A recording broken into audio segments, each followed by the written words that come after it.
For over a decade, the Zen Parenting Radio podcast has been sharing self-awareness, mindfulness, connection and compassion, and how we can better understand and relate to our children. So don't miss out on an opportunity to be curious about yourself, your children, and how to live a life filled with connection and meaning.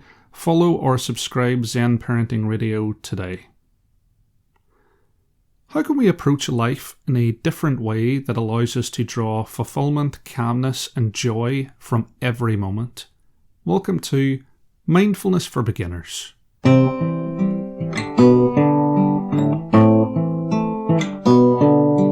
my friend, I hope you're happy, I hope you're peaceful. It's your old pal Sean, and if you're enjoying the podcast, then I would invite you to become a supporter of the show on Patreon. The link is in the description. There's lots of exclusive content. Please do consider joining. It would mean a great deal to me if you became a friend of the podcast. I've uploaded some really exciting news about the future of the podcast in the personal reflections section. Please do check it out. Squirrels are, for a lot of people, the acceptable face of the rodent kingdom. They're charming and very cute, especially the red ones. Sorry, grey squirrels. They've got a big bushy tail and they're acrobatic little guys, sprinting across power lines and doing death-defying jumps from tree to tree. They're basically the Tom Cruise of the animal kingdom if the Mission Impossible movies were the only thing you knew about Tom Cruise. As an aside, I used to live in London and my block of flats would leave a huge dumpster outside, which would be a heaving, pulsating sea of hundreds of red squirrels. It's kind of hard to see them the same way afterwards, but in the northwest of England we see squirrels in their more natural habitat, scuttering around the trees and bushes. At the end of our little garden we have some huge holly trees, which the birds like for protection, but our resident squirrel, who I call Steve, is less keen on. He Spider-Mans across the front of the fence underneath the spiky leaves to get to his favourite rowan tree, the branches of which are drooping down at this time of year with massive bunches of red berries. I sit in the garden and watch Steve sometimes and noticed an odd behaviour. He would chew through a stalk holding up a cluster of berries, catch the berries in his mouth, then scurry down the tree trunk to the grass and start jumping around looking for the perfect place to hide his treasure. He'd secrete it under a tussock and then pull the blades of grass over the top, patting it down. Then he was back up the tree again to repeat the process. We all know that squirrels bury nuts. They've even been known to hide berries in the ground for later. But Steve can't eat the berries of the rowan tree, they're poisonous to mammals. So what was he doing, and how does that show us how to enjoy life? We can see the answer when we wash the dishes, clean the floor, or do any chores. Our natural reaction is to complain, to put it off, or wish it wasn't happening. We even frame it in a negative way. The word chore is now used to describe anything we have to do that's unpleasant. So we gird our loins, we screw our courage to the sticking place, whatever that means, and we force ourselves to do it. Maybe we put some music on to distract us, and we get through it as quickly as we can. Our mind is somewhere else, maybe thinking about something more pleasant we can do later. If we're not careful, we can live our whole lives this way, thinking about future happiness rather than looking for happiness right here and now. Thich Nhat Hanh talks about washing the dishes to wash the dishes. He's describing a fundamental practice in applying the energy of mindfulness to our everyday lives so that we are drawing joy from everyday experiences, even our chores, especially our chores. What he means is that we're not washing the dishes to have the chore finished. We're not even washing the dishes to have a clean set of dishes.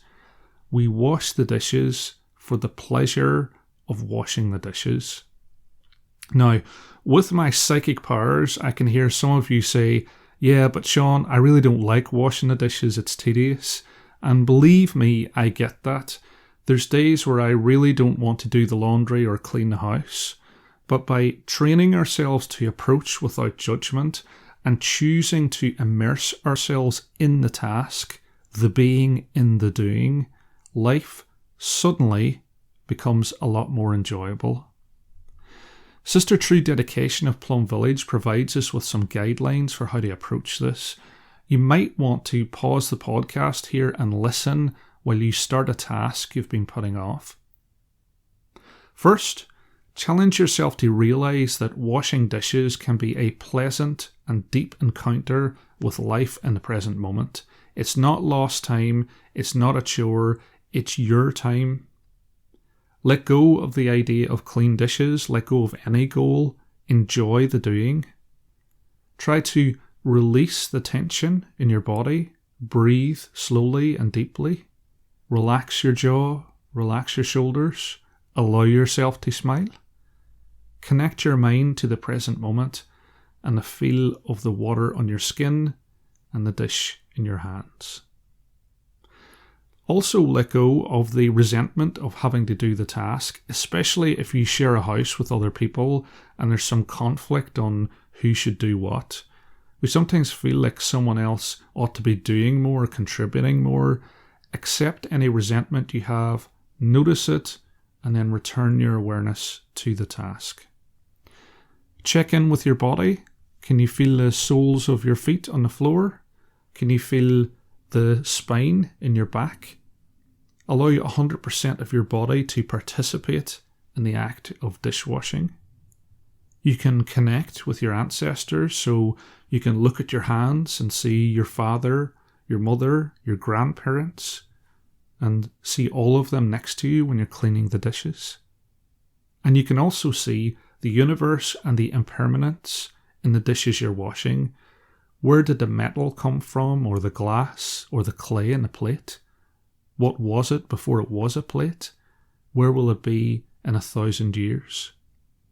Remember, no mud, no lotus. So as you're getting rid of your leftovers or dirt, you can throw away the peelings, you can throw away the different parts of the meal and think about the plants that they will nourish, the plants that they will turn into. And finally, feel some gratitude for having food to eat, soap to wash, loved ones that are still around that you can make food for and make those dishes dirty. So it takes some work, it takes some concentration, it definitely takes some practice, but we can feel joy in all of the tasks we're doing. If we can learn to do it for washing the dishes, then we can feel it for everything that we do, and then we're experiencing joy all day. And that's exactly what Steve the squirrel was doing. Burying food is basically a squirrel chore. He wasn't storing food so that he could get it over with and move on to something else. He wasn't even storing the berries so that he could have a store of food. He can't eat the berries. He was storing the berries because he gained squirrel joy from doing it. And if we approach our daily tasks with half of the joy that Steve the squirrel does, then we'll be walking the path of happiness too. So let's approach our practice with joy. I invite you to sit with me for a guided meditation on the joy of sitting and breathing for a few minutes. We're going to start with 3 sounds of the bell and the usual settling in introduction.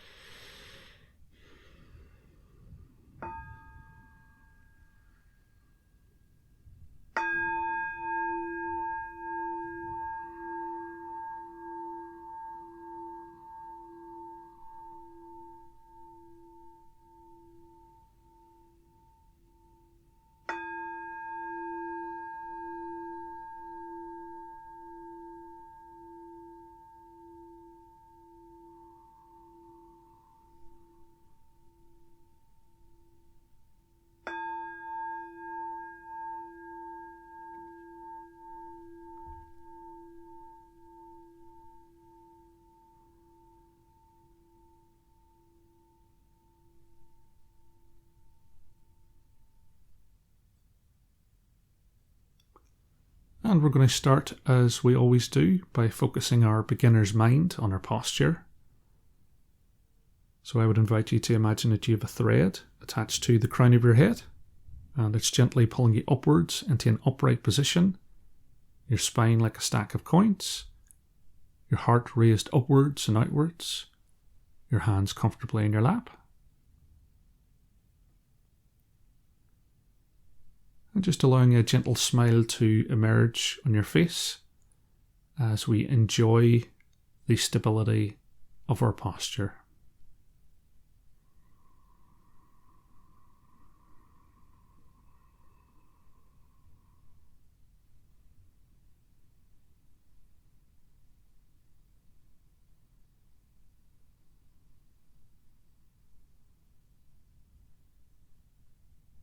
And then expanding that spotlight of awareness to the rest of your body.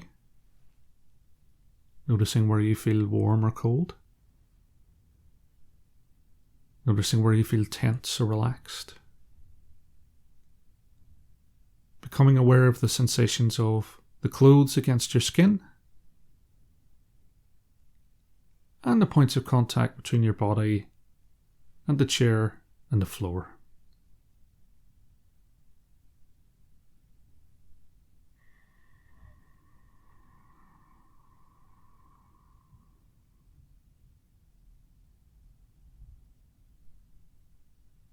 Shifting your awareness to your thoughts and feelings.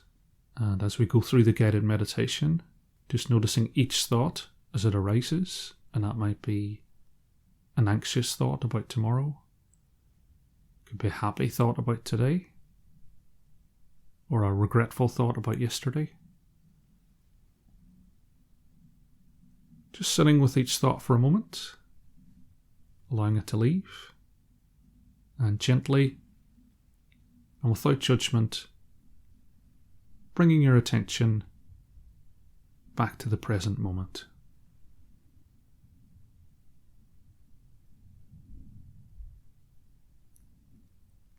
And finally, focusing your awareness on the breath, noticing that column of air between your nose and your diaphragm. Noticing how your shoulders rise as you breathe in. How your stomach falls as you breathe out.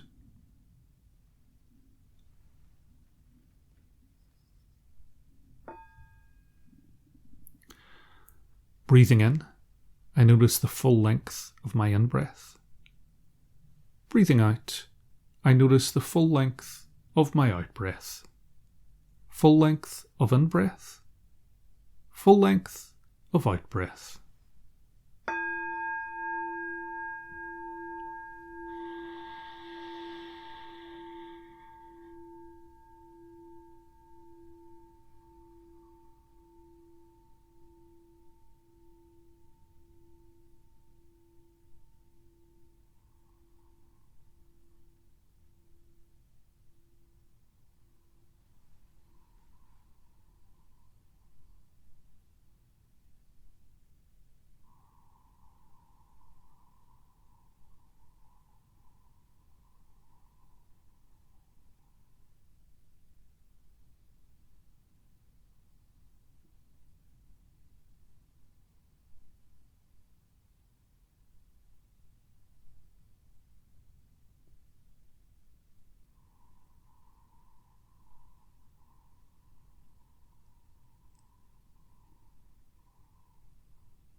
Breathing in, I notice my stable posture. Breathing out, I enjoy the stability. Stable posture, enjoying stability.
Breathing in, there is only the breathing.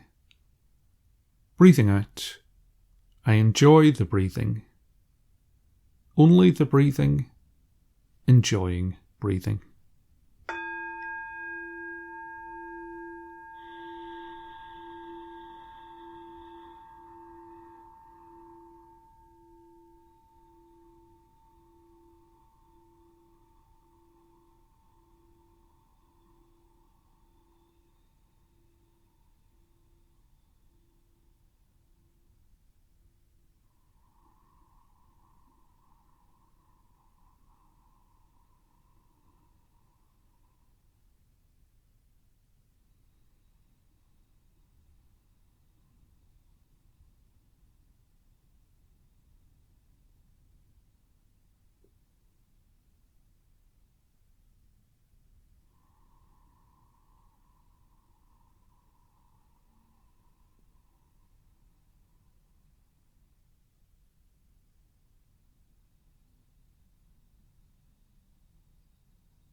Breathing in, there is only the sitting. Breathing out, I enjoy the sitting. Only the sitting, enjoying the sitting.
Breathing in, there is only the breathing. Breathing out, there is no one breathing. Only the breathing, no one breathing.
Breathing in, there is only the sitting. Breathing out, there is no one sitting. Only the sitting, no one sitting.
Breathing in, there is peace while sitting. Breathing out, there is joy while breathing. Peace while sitting, joy while breathing.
Breathing in, peace is the sitting.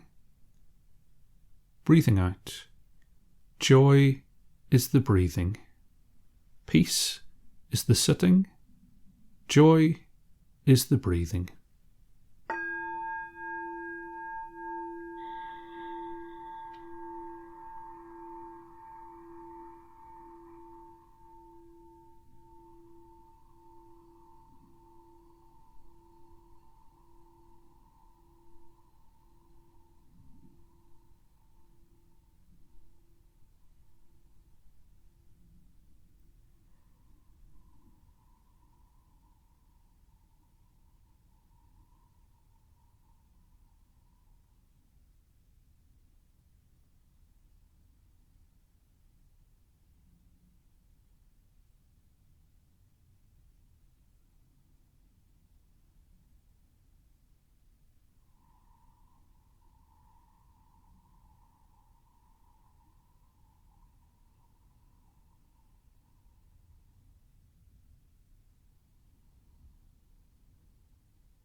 And as we reach the end of the guided meditation, just taking a moment or two to notice any changes in your body, any areas of relaxation, any areas of discomfort.